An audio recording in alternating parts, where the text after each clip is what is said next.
Naranasan mo na bang mawalan ng kalayaan? Hindi dahil sa ginawa mong kasalanan, kundi dahil sa takot ng mga makapangyarihan.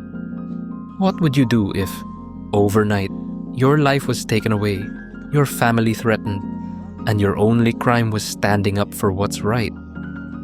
In 1995, Chito Ronyo brought to the big screen one of the most daring true stories of courage and survival during the darkest days of Philippine history.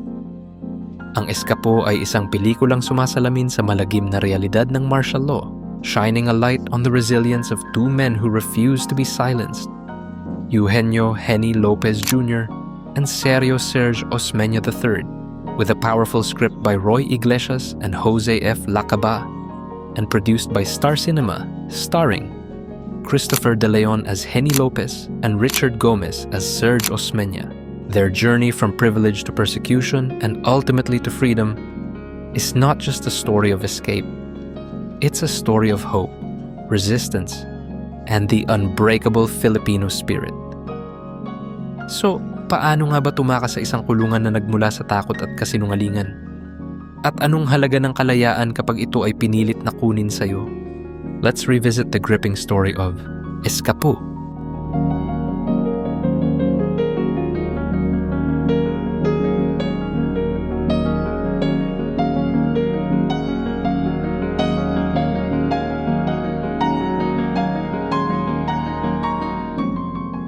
So eto na nga ang kwento. Nagsimula ang istorya noong Setyembre 23, 1972, nang mag-declare si Ferdinand Marcos ng martial law.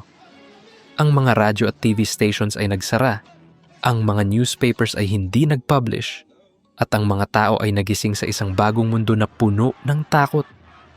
Si Henny Lopez, chairman ng ABS-CBN at member ng influential Lopez family, ay kasama ng kanyang pamilya sa isang boat cruise sa Batangas nang marinig nila ang balita. Meanwhile, si Serge Osmeña III, grandson ng former President Sergio Osmeña, ay nasa isang party nang kumalat ang balita tungkol sa alleged ambush kay Defense Secretary Juan Ponce Enrile. Hindi nagtagal, both men were arrested at accused na may pinaplano daw sila na patayin si Marcos. Walang ebidensya, walang due process, ginawang scapegoats lang sila ng regime. Ang mga pamilya nila ay naging desperate to secure their freedom. Sa Fort Bonifacio Maximum Security Prison, nagkakilala ang dalawa. Si Henny, conservative businessman, at si Serge, mas sensitive at outgoing, ay naging cellmates. Ang kanilang difference in their personalities ay slowly naging strength nila as they faced the psychological at physical torture. For 5 long years, nakulong sila without formal charges.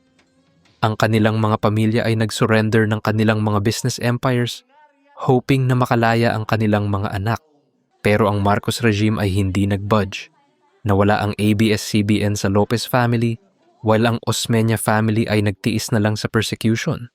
November 1974, nag-initiate sina Henny at Serge ng hunger strike para iprotest ang unjust detention ng libu-libong mga Pilipino.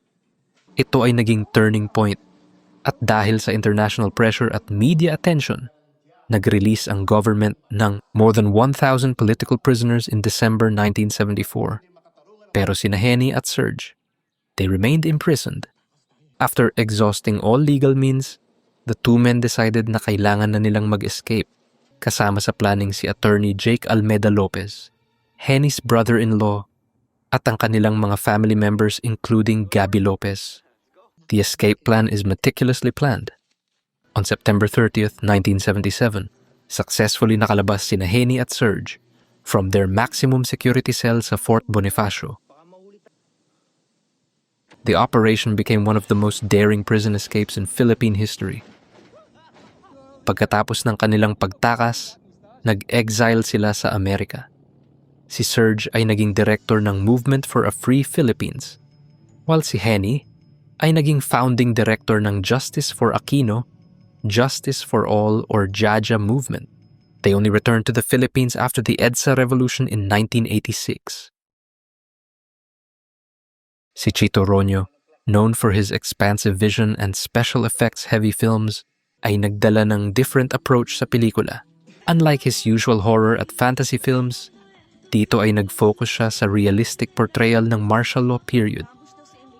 Ang film ay nag-start with archival footage ng first quarter storm, creating an ominous tone na parang collective nightmare.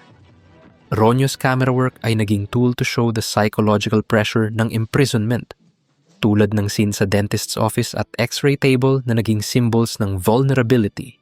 The film is nominated for Best Cinematography, and the visual style gave contrast to the decadent 70s party scenes with the stark, claustrophobic prison settings. Ang cinematography ay naging witness sa transformation ng dalawang characters from privileged businessmen to hardened survivors. Ang pelikulang to ay hindi lang about physical escape. It's about escaping from oppression, from silence, and from fear. Ang friendship between Henny and Serge ay naging symbol ng unity across class lines in fighting tyranny. Ang hunger strike scenes ay naging powerful representation ng peaceful resistance. Ang pelikulang ito ay naging mahalagang educational tool tungkol sa martial law history. Sa time na maraming batang Filipino na hindi aware sa martial law atrocities, ang film ay naging bridge to understanding.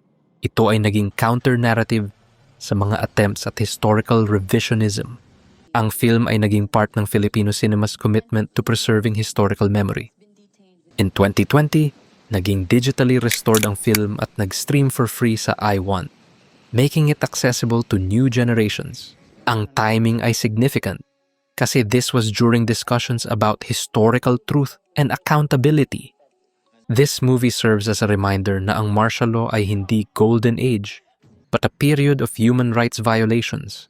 Ito ay nag-document ng torture, extrajudicial killings, at denial of due process. According to Human Rights Victims Claims Board, 11,103 claimants were recognized as martial law victims. Today, this movie becomes more relevant than ever.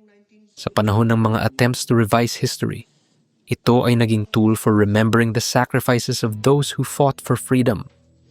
Ang kwento ni Henny Lopez at Serge Osmeña ay naging inspirasyon para sa bagong henerasyon ng Pilipino upang protektahan ang demokrasya. This is not just a film. Ito ay isang testimony. Testimony ng dalawang Pilipino na nag-refuse to be silenced by tyranny. Testimony ng mga pamilyang nag-sacrifice for freedom. At testimony ng isang nasyon na pinili na alalahanin at i-share ang masakit na nakaraan para hindi na ito maulit. Through excellent performances, thoughtful direction, at commitment to historical truth, ang Eskapo ay naging lasting contribution sa Philippine cinema at sa aming collective memory. Ito ay naging reminder na ang freedom ay hindi libre. It comes with a price that some are willing to pay, kahit na ang consequence ay imprisonment, exile, or even death. Ang legacy ng film ay nagpatuloy hanggang ngayon, serving as a beacon para sa mga susunod na henerasyon na dapat nating protektahan ang ating democracy and to never forget ang mga nagbuwis ng buhay para sa ating kalayaan.